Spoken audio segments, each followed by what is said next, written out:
Hello friends, welcome to Pharma Tutor. Today we'll discuss about anti-cancer agents. So let's get started.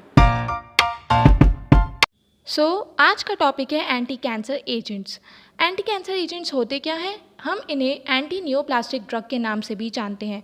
कोई भी drug जो कि cancer के treatment में effective होता है, चाहे वो बिनाइन हो या मलिग्नेंट कैंसर हो, उसे हम एंटी कैंसर एजेंट कहते हैं।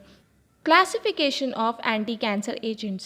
It includes cytotoxic drugs, targeted drugs and hormonal drugs. आज की वीडियो में हम साइटोटॉक्सिक ड्रग्स के बारे में डिस्कस करेंगे। What is cytotoxic drugs? Cytotoxic drugs living cells से टॉक्सिक होते हैं, यानी कि ये सेल डिवीजन को रोकते हैं और कैंसरस सेल्स को किल करते हैं। There are different cytotoxic drugs which includes alkylating agents, platinum coordination complexes, antimetabolites, microtubule damaging agents, topoisomerase II inhibitors, topoisomerase I inhibitors and antibiotics. Alkylating agents.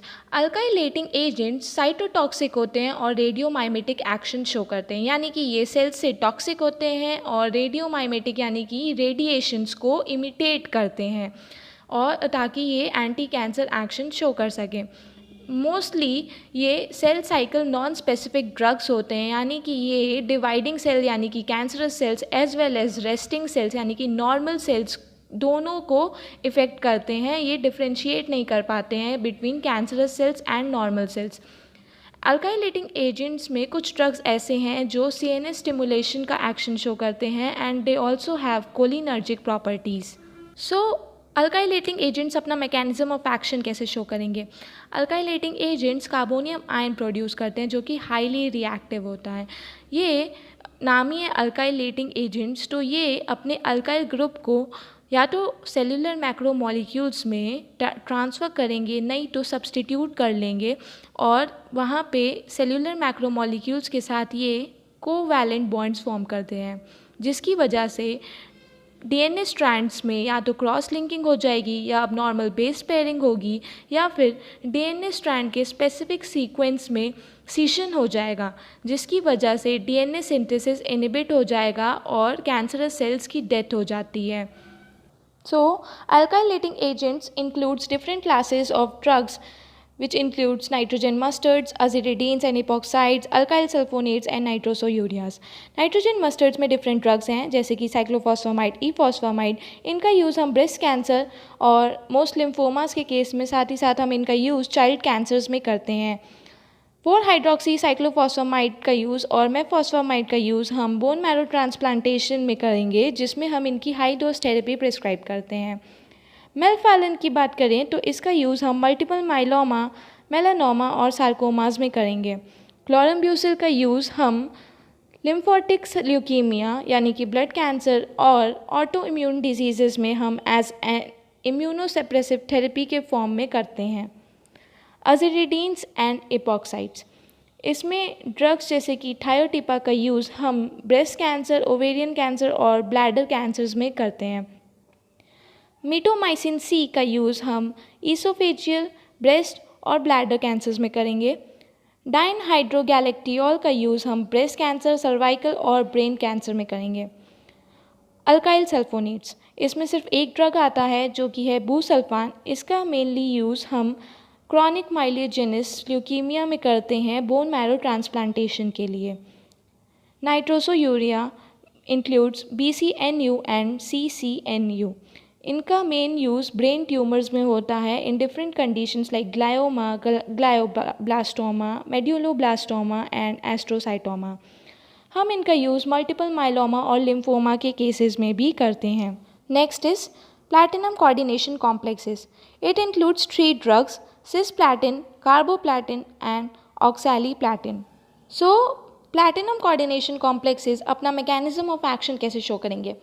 Cisplatin when enters the cell, it forms highly reactive platinum complexes.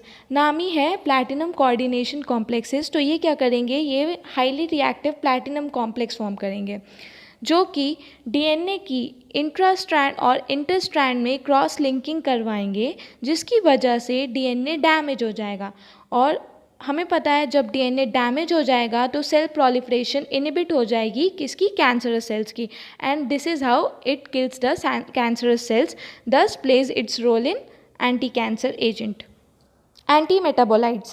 It includes three classes of drugs which are folate antagonist, purine antagonist and pyrimidine antagonist. So antimetabolites अपना mechanism of action कैसे show करेंगे, ये DNA और RNA का synthesis interfere करते हैं, कैसे, false metabolites की तरह एक्ट करके. ये एसेंशियल एंजाइम्स को ब्लॉक करके डीएनए स्ट्रैंड को इनकॉर्पोरेट कर लेते हैं, जिसकी वजह से डीएनए सिंथेसिस प्रिवेंट हो जाता है. Folate antagonist. Folate antagonist includes methotrexate. It inhibits DHFR यानी कि dihydrofolate reductase एंजाइम को methotrexate inhibit करेंगे, thus it prevents the regeneration of tetrahydrofolate. Adjuvant leucovorin का यूज़ भी हम करेंगे as to protect the healthy cells. इनके साइड इफ़ेक्ट्स क्या हैं फोलेट एंटागोनिस्ट के, दे कॉज म्यूकोसाइटिस यानी कि म्यूकस मेम्ब्रेन्स में ये इन्फ्लेमेशन कॉज करेंगे, and it also cause myelosuppression. Purine antagonist. Purine antagonist includes mercaptopurine and thioguanine. mercaptopurine और thioguanine का रोल क्या है, ये आइनोसिन मोनोफॉस्फेट को एडिनाइन और ग्वानिन न्यूक्लियोटाइड में कन्वर्ट होने से इनहिबिट करते हैं. हमें पता है एडिनाइन और ग्वानिन जो हैं वो आरएनए और डीएनए के बिल्डिंग ब्लॉक्स हैं. जब एडिनाइन और ग्वानिन फॉर्म नहीं होंगे तो आरएनए और डीएनए भी नहीं बनेंगे.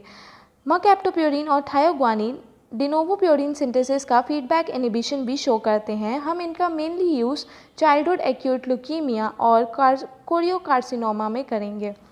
अज़ाथियोप्रीन. अज़ाथियोप्रीन अपना एक्शन 6-mercaptopurine में कन्वर्ट होकर शो करता है, लेकिन कंपैरिजन टू 6-mercaptopurine इनका जो इम्यूनोसप्रेसेंट एक्शन है वो ज़्यादा प्रोमिनेंट है. फ्लुडाराबीन.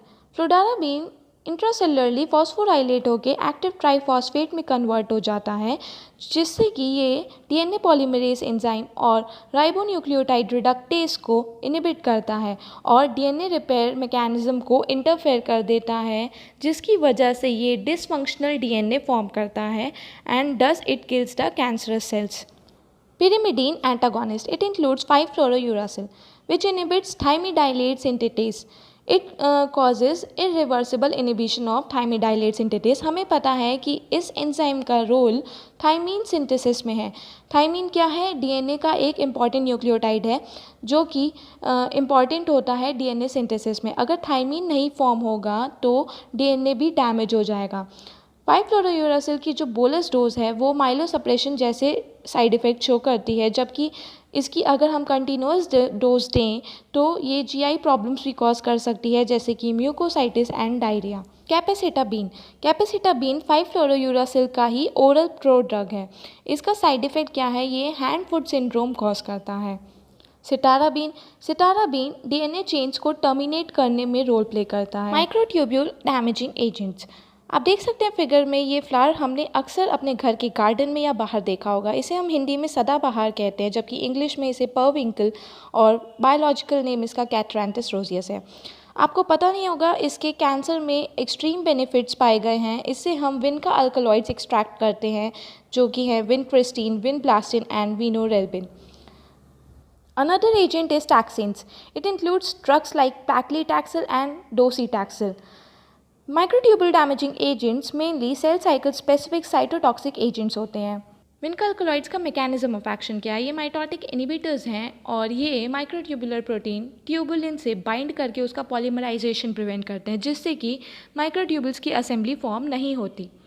It causes disruption in mitotic spindle and this whole mechanism interferes the whole cytoskeletal function, जिसकी वजह से माइटोसिस की प्रोसेस के time chromosomes fails to move apart and it causes metaphase arrest. Topoisomerase 1 inhibitors. Topoisomerase 1 inhibitors includes camptothecin analogs. Camptothecin analogs के अंदर दो drugs आएंगे जो कि हैं टोपोटिकैन एंड इरिनोटिकैन. टोपोआइसोमरेज 1 अपना मैकेनिज्म कैसे शो करता है, ये डीएनए की सुपर कॉइलिंग बढ़ाता है और टेंशन बढ़ाता है. ये टोपोआइसोमरेज क्या करेगा, डीएनए स्ट्रैंड के एक एंड पे जाके बाइंड कर लेता है और उसे कट कर देता है क्लीवेज रिएक्शन पे. ये पूरे डीएनए स्ट्रैंड पे पास होता है, चेक करता है, ये पूरा टॉर्शनल स्ट्रेन चेक करता है डीएनए की. बाद में जो ब्रोकन स्ट्रैंड होती है डीएनए की, ये उसे रीसील कर देता है. रीसील करने के बाद डीएनए स्ट्रैंड को ये वापस टोपोआइसोमरेज 1 डीएनए स्ट्रैंड से डिसोसिएट हो जाता है। टोपोआइसोमरेज 1 इनिबिटर क्या करता है, टोपोआइसोमरेज 1 का ये जो मैकेनिज्म है इसको इनिबिट कर देता है। Topoisomerase 2 inhibitors, it includes etoposide जो कि प्लांट फ्लाइकोसाइड पोडोफाइलोटॉक्सिन का सेमी सिंथेटिक डेरिवेटिव है। ये माइटोटिक इनिबिटर नहीं है, लेकिन ये G2 फेज में सेल्स की ग्रोथ को अरेस्ट कर देता है। डीएनए टोपोआइसोमरेज 2 के फंक्शंस को ये अफेक्ट करके डीएनए स्ट्रैंड्स को ब्रेक कर देता है। ये डबल स्ट्रैंडेड डीएनए के क्लीविंग मैकेनिज्म को अफेक्ट नहीं करता, लेकिन जो रीसीलिंग प्रोसेस होती है डीएनए स्ट्रैंड की, ये उसको प्रिवेंट करता है। हम इटोपोसाइड का यूज़ डिफरेंट कैंसर्स में करते हैं, जैसे कि testicular tumour, lung cancer, Hodgkin's, other lymphomas, carcinoma bladder और स्टमक कैंसर में करते हैं। अगर इटोपोसाइड की टॉक्सिसिटी की बात करें तो ये एलोपेसिया यानी कि hair loss, leukopenia and GIT disturbances जैसी प्रॉब्लम कॉज करता है। Antibiotics, mostly all antibiotics intercalate between DNA strands, यानी कि जितनी भी एंटीबायोटिक्स होती हैं वो डीएनए स्ट्रैंड्स के बीच में इंसर्ट होकर इनके टेम्पलेट फंक्शंस को इंटरफेयर करती हैं।